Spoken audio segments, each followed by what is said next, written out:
Merci de votre fidélité à Télésud et bienvenue dans cette édition de l'entretien du jour. Je reçois aujourd'hui un confrère, Théophile Kouamouo, qui est journaliste au Nouveau Courrier.info, c'est ça? Oui, oui. Et vous êtes également auteur d'un livre que nous allons découvrir tout à l'heure, J'accuse Ouattara. Absolument. Pourquoi vous l'accusez? De quoi vous l'accusez déjà?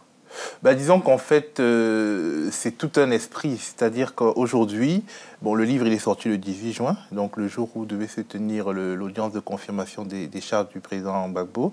Et en fait, c'est en réaction donc à cette unilatéralisation de la justice internationale que j'accuse Ouattara et que je démontre qu'en fait, il est absolument artificiel de vouloir juger Gbagbo et disons, innocenter Ouattara, alors qu'un certain nombre d'éléments très clairs prouvent, en tout cas il y a des indices très clairs qui montrent qu'en fait il a parlé avec toute l'instabilité que la Côte d'Ivoire a connue pendant ces dernières années et qu'il est absolument légitime aujourd'hui d'ouvrir un dossier, une enquête sur lui, sur ses réseaux, sur le financement de la rébellion, sur les violations en 2002 et puis la guerre post-électorale, les violations des droits de l'homme qui ont été orchestrées par les FRC qui étaient dirigés par lui et non par Guillaume Soro tel qu'on le dit souvent. C'était lui le chef suprême de cette armée-là. Et au-delà de tout cela, la pratique politique de cet homme, sa pratique du pouvoir, sa pratique de l'opposition, sont des choses qui sont contestables. En fait, je l'accuse parce que il y a une sorte d'omerta qui entoure cet homme, notamment en Occident, qui veut qu'on le dépeigne en fait comme une sorte de Aung San Suu Kyi africain, alors qu'il est entré en politique en représentant le Parti unique. Il fallait réhabiliter le Parti unique, le PDCI, qui était en difficulté au début des années 90. Il a usé de méthodes dictatoriales. Dès qu'il était Premier ministre, il a fait voter des lois scélérates. C'est sous sa primature que, par exemple, des jeunes filles ont été violées à Yopougon campus et qui n'a jamais eu de suite. C'est sous sa primature qu'il y a eu un certain nombre de dispositions quand même spécialement arbitraires, notamment l'incarcération déjà de Laurent Gbagbo, de Simone Gbagbo et de leur fils Michel Gbagbo, qui était un étudiant d'une vingtaine d'années. Alors, quand il est sorti du PDCI, qu'il a une existence politique...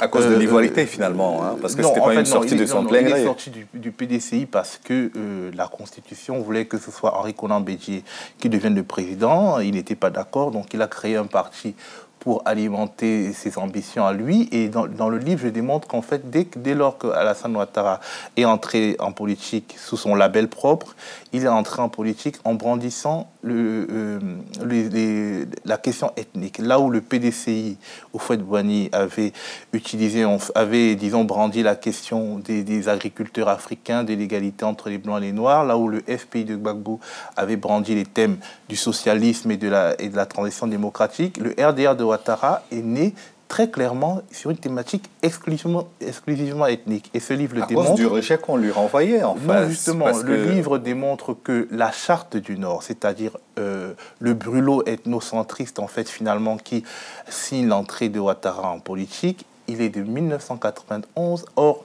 l'ivoirité, telle qu'on l'a définie, elle est après 1991, elle est en 1995 quand Henri Konan Bédié devient président. Pourtant, la charte du Nord préexiste à l'ivoirité. Et en fait, quand Ouattara devient Premier ministre, ces hommes de main ont créé un texte pour dire qu'en fait, après Houphouët-Boigny, il faut que ce soit lui qui soit au pouvoir. Et si ce n'est pas un nordiste qui est au pouvoir, ils vont se séparer de la Côte d'Ivoire. Et en fait, l'entretien de cette, disons, la stratégie ethnocentriste a été d'abord développée par les amis de Ouattara au sein du PDCI. Et en fait, l'ivoirité n'a été qu'une sorte de réaction. Mais puisqu'en fait, comme je vous dis, il y a une sorte de logique de protection incroyable autour de cet homme, ce sont des thèmes qu'on n'a jamais développés. D'accord. Finalement, et le destin de cet homme nous interroge. Comment se fait-il qu'en fait, dans nos temps où on parle de démocratie, des droits de l'homme, finalement, que les médias occidentaux se soient attachés finalement à un symbole de la dictature? et du parti unique et de l'ethnicité et de l'ethnocentrisme. Parce que, par exemple, dans ce livre, je fais réémerger une interview où Alassane Ouattara, sans vergogne, explique en 2004 à Jeune Afrique que les Nordistes sont 35% de la population et les Akans sont 35% de la population. Donc Bédié et lui font 70% de la population, ce qui est quand même ce qui relève de l'ethnocentrisme le plus absolu. Nous allons y revenir. Et personne au sein de la classe politique ivoirienne n'a eu les dérapages ethniques de Ouattara, les derniers dérapages étant ces fameux propos sur le rattrapage ethnique. D'accord, qu'il a nié après. Il les a niés, mais il les a niés bien après, c'est-à-dire les propos ont été rapportés par l'Express et c'est plusieurs mois par la suite qu'il les a niés. D'accord. Donc pour revenir à l'affaire du procès, est-ce que vous n'avez pas l'impression que sur l'agenda de la justice n'est pas forcément l'agenda de la politique? Là, il a bien fallu commencer par quelque part, et ce quelque part a été le cas de Laurent Gbagbo. C'est lui qui est devant la Cour pénale internationale. Mais après, je suppose que la justice, aussi bien ivoirienne qu'internationale, continuera son travail. Oui, non, mais l'agenda de la justice doit être mis au service justement de la justice et non de la politique. Quand vous voyez par exemple que les pires criminels de guerre de l'Ouest, ceux qui ont commis les pires massacres, parce que les pires massacres de la guerre post-électorale ivoirienne ont été commis par les troupes de Ouattara. Et ces hommes qui ont commis ces crimes sont toujours sur le terrain. Ils n'ont pas été vous parlez des fameux FRCI. Les FRCI, les milices burkinabés, les Dozo, ils n'ont pas été inquiétés. Ils demeurent maîtres de ces zones-là. Et forcément, qui parle justice parle preuve. Comment pensez-vous qu'ils vont procéder? Ils vont se débrouiller pour détruire les preuves et ils peuvent même aller jusqu'à détruire les témoins, c'est-à-dire les exécuter.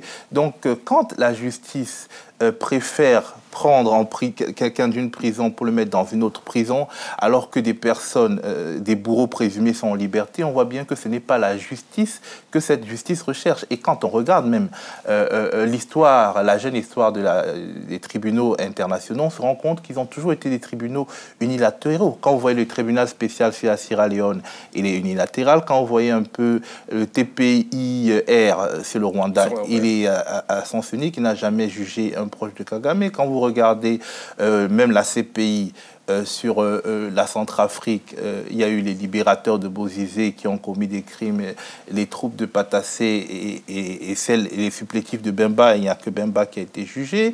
Quand vous regardez finalement tout ce qui s'est passé dans les Grands Lacs, et jamais un allié de Kagame de premier plan n'a été inculpé. Cela dit, Bosco Taganda est poursuivi, même s'il n'a pas été arrêté, il y a un mandat qui a été lancé contre lui. Il y a aussi des mandats qui sont, disons, des mandats de relations publiques.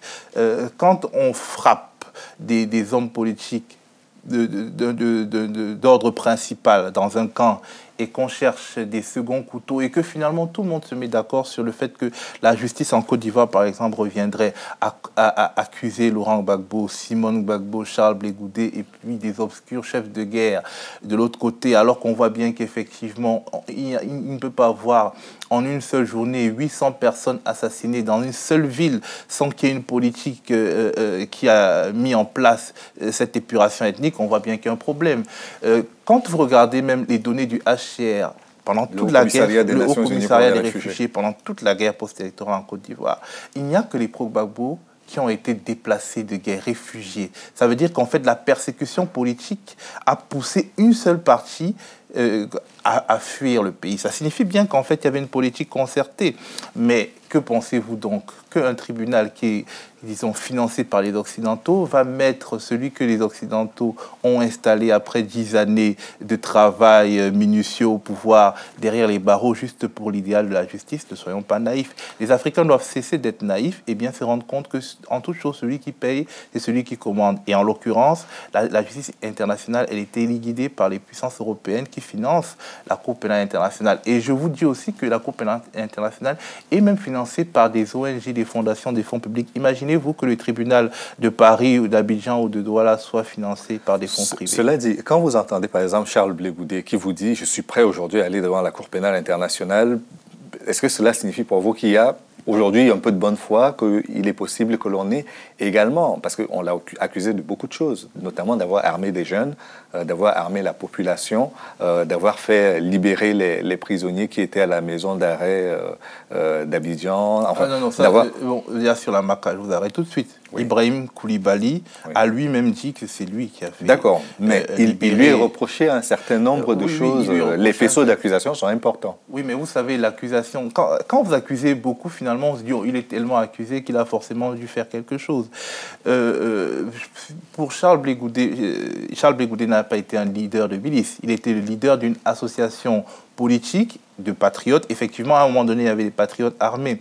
Mais je pense qu'en fait, il faut garder raison en toute chose. Charles Blé Goudé, dans sa dernière interview, la chose principale qu'il voulait dire, quand moi je l'ai suivi, c'est qu'en fait, il voulait rencontrer Charles Konan Banny, le président de la commission Dialogue, Vérité, Réconciliation, que le président, enfin le chef de l'État, Ouattara, sabote, puisqu'elle n'a aucun crédit. Il voulait rencontrer donc Charles Konan Banny en Afrique du Sud pour donner des nouvelles chances à la réconcilisation. Et il dit que quand il a un mandat d'arrêt qui plane sur sa tête, tant qu'à être jugé, il préfère être jugé par la justice internationale pour une bonne raison. On sait qu'en Côte d'Ivoire, même sa vie n'est pas garantie. Vous avez bien vu, en Côte d'Ivoire aujourd'hui, un certain nombre de témoignages nous montrent que la police, en tout cas l'édifice sécuritaire de Ouattara pratique la torture à une fréquence industrielle. Donc forcément, peau pour peau, un homme, il donnerait tout pour sa vie. Donc, Charles Blé Goudé ne veut pas la Copenhague internationale. Pourtant, il y a des tentatives de coup d'État qui sont annoncées, notamment à l'Ouest.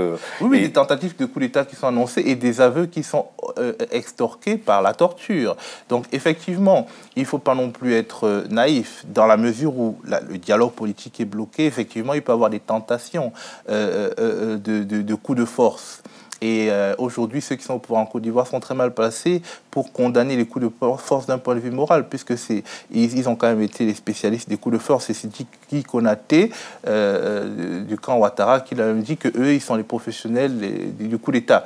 Donc aujourd'hui, en Côte d'Ivoire, je pense qu'il faut absolument mettre un surmoi au-dessus de la tête d'Alassane Ouattara. On voit bien qu'après plus d'un an, rien ne fonctionne. On voit bien que les milices ne font que se développer. De nouvelles milices, disons, proches du pouvoir se créent. Et on voit bien que les fondamentaux même de la réconciliation sont attaqués. Je pense qu'en fait, il est du devoir aujourd'hui de la communauté internationale, pour ses intérêts à elle aussi, de mettre quelque chose au-dessus de la tête de ce régime. Sinon, on va naturellement vers une autre guerre en Côte d'Ivoire. Si on reste dans la situation d'aujourd'hui. Merci beaucoup Théophile Kouamouo. Je rappelle que vous êtes journaliste au Nouveau Courrier, le nouveaucourrier.info, et que vous êtes l'auteur de ce livre que nous présentions en début d'émission, J'accuse Ouattara, qui est paru aux éditions... Le Gris-Gris. Très bien. Merci d'être venu. Merci. Et merci à vous d'avoir suivi l'émission jusqu'à son terme. Rendez-vous demain pour une autre édition de l'Entretien du jour. À bientôt.